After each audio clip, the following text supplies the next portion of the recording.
This is a super secret room in Blox Fruits, and this is how you glitch underneath the map. These are 18 of the craziest Blox Fruits secrets that you must know. Actually, a secret fruit in Blox Fruits that not many people have, and this fruit is called the meme fruit, and this is exactly what it looks like. It's literally just a traffic cone. And the reason a lot of people don't have this is because it's only for the admins and mods, and there's no way that a regular player can get it unless you're friends with the admins. And this fruit literally only has one move, which can deal extreme damage to your allies, but does no damage to non-allied players, and hence the reason it's called the meme fruit. And not a lot else is known about this fruit. Like I said, it only has one ability, and this is a photo of it in use. Obviously, a really good thing about this fruit is it's just a great way to annoy people. But remember, you're not getting it unless you're an admin. Okay, so this one is a secret room on the Blox Fruits map. So what you have to do to find it is make your way over to the second sea, and then you gotta come to the cafe. And then you have to go down this secret hole where you find the Awakenings expert, and right behind him, if you use your flash step, you should be able to glitch through the wall and get into this secret room. Inside the room, you will find a variety of toad and frog images, and a briefcase full of cash. Bruh. But that's now destroyed. You'll also find a green bed, and this place is King Toad's house. And it's a pretty secret thing that the devs decided to add to the game to see if anyone could ever find it. But there's a secret within the secret. If you angle your camera right, you can actually see what's written on this board over here. So the sign says King Toad's house, and then in brackets it says also known as Wenlock Toad. Who is King Toad or Wenlock Toad? I guess we'll never know. Okay, so next up on the list is another secret room, but this is something that not a lot of you might know. So when you're on the first sea, make your way over to Middletown, and then follow exactly where I walk. And everyone knows that you can't actually walk into houses on Blox Fruits, but there is a secret house that you can walk into. And this house right here, you can actually walk into it. And once you get inside, you're gonna find a bunch of random things, a lot of posters on the wall, and you also have the aura editor. Hello there. And I didn't even know the aura editor was in the first sea. Turns out he was in the secret spot the whole time. Then you have a different guy, and this guy just says a bunch of random stuff you try and talk to him. Like, he literally doesn't make any sense. And this is a pretty decent secret because I didn't know the aura editor was in the first sea. But the other guy, I'm not sure about him. Okay, so next up is a secret that I'm pretty sure none of you know about. So there's a secret love letter that you can find in Blox Fruits, and it can be found in 3 different locations across the first sea. This love letter is actually a way to earn the Dark Blade version 2. So the first location for the love letter is behind this exact wall on the frozen village, and the second location is in Skylands. It can be found inside a house behind the door marked in the image. The door has to be destroyed, and in all of these locations you need the Dark Blade to access it, obviously because it's the Dark Blade quest. And the third location is at Marine Fortress behind this wall. And since I'm guessing a lot of you in the game don't have the Dark Blade equipped, I'll show you what the love letter says when you click on it.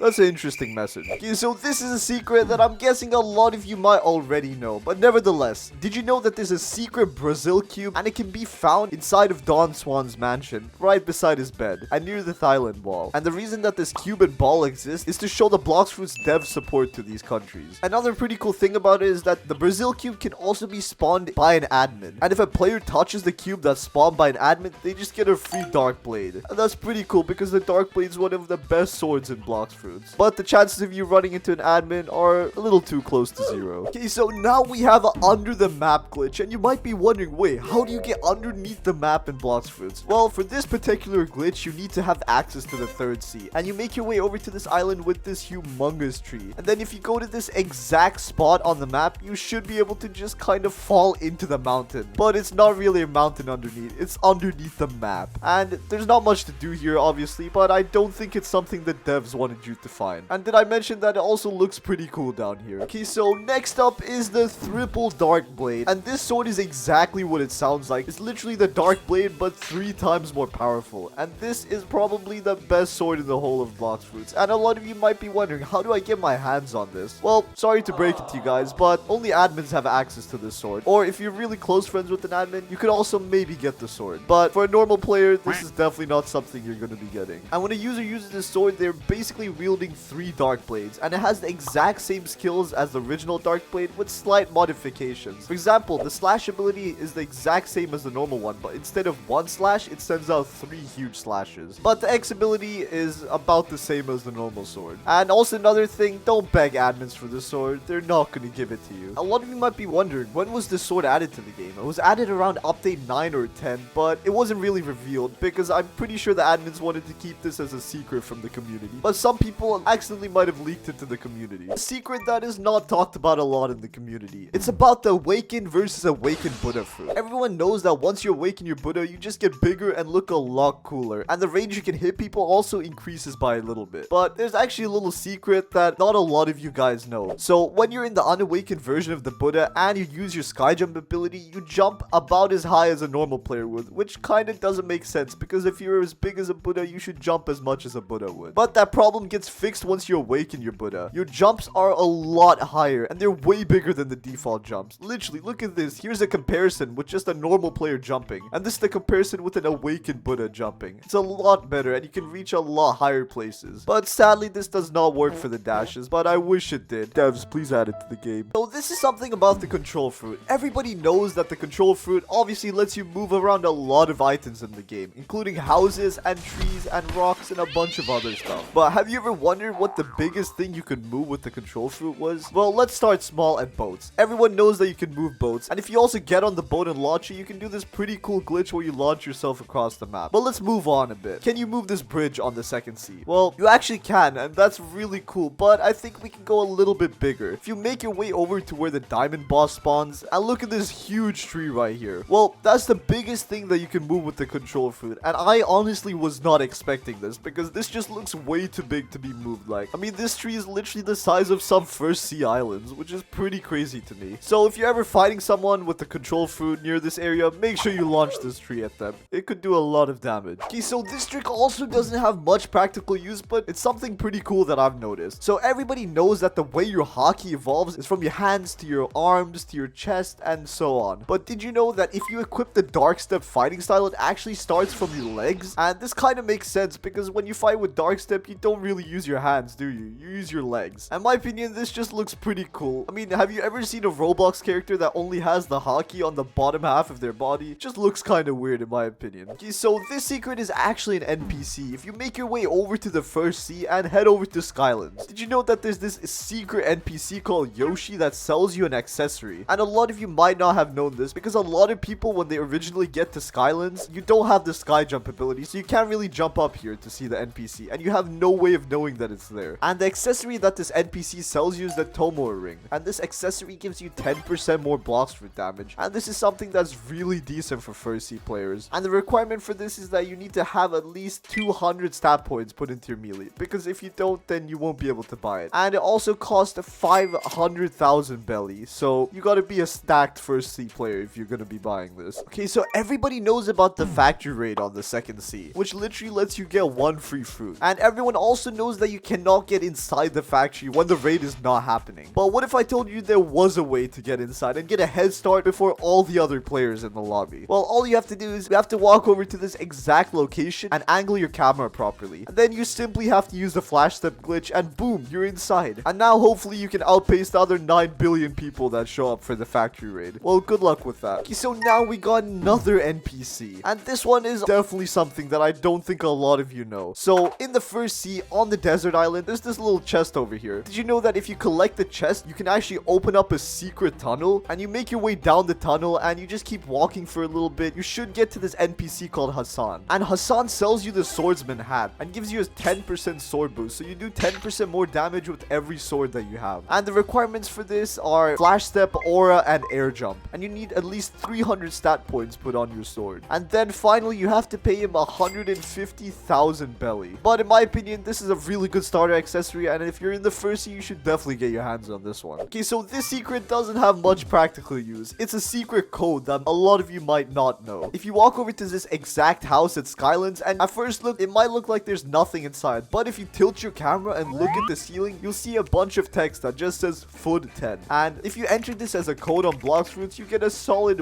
1 belly. And that's pretty much it. But it's still a pretty cool Easter egg in my opinion. But like I said before, not that much practical use. Okay, so we have another NPC, and this one is also on the first sea. If you head over to the magma island and you go to this exact spot here, did you know you could actually kind of walk into the volcano? And once you go in there should be an NPC called the living skeleton. And this living skeleton sells to you a sword for 750,000 belly. And this sword is called the Soul Cane, and in my opinion, it's really good for grinding and PvP. And also looks pretty cool. Like, it's literally a sword combined with a cane. This sword has a total total of 2 abilities and has really high combo potential, but you need really good aim to use it. But overall, I think it's a really good sword that all first C players should get their hands on. This one is a tiny secret. Did you know that all fruits in Blox Fruits actually have the properties of their fruit? So if you have the magma fruit equipped, then you can literally walk on lava. If you have the ice fruit equipped, then you can walk over water, which turns into ice. And if you have the rubber fruit equipped, you take no damage from all lightning based attacks. This includes attacks like the electric fighting style and the rumble fruit, as well as some swords that use electricity. Overall, I think this is pretty cool, and it's something that the devs definitely put a lot of time and effort into to make the game realistic and fun to play. And Upper Skylands that not a lot of people know about. It's also something that I mentioned a decent amount in my previous videos, but nevertheless, it's still a pretty cool secret. So if you make your way over to Upper Sky Islands and you walk through this exact part of the temple, then you have to use an ability to destroy this wall. And once you get up here, you should find a total of 8 different chests. And these chests all give you a decent amount of money. And if you keep server hopping the chests, it's a really good way to grind money, especially if you're in the first sea. And make sure you also buy double money because it literally gives you double the money from the chests. On the Mirage Island, there's actually a secret temple. And the way you get access to it is you head over to inside the waterfall on the Hydra Island. And then you have to use a physical ability to completely decimate the door. And this is kind of similar to the gate to get to Upper Sky Islands. And once you're inside, you'll encounter 5 ghosts who are level 1500. And they'll use flash tip to teleport you, although they're really low health. And once you enter, you can attempt to pull the Yama sword. And you don't need to defeat the ghosts if you have an elemental fruit, because they're affected by its immunity. And this is also the starting point to obtain the sword Tushina, which is pretty cool in my opinion. Nevertheless, it's a pretty cool secret room that I did not know existed.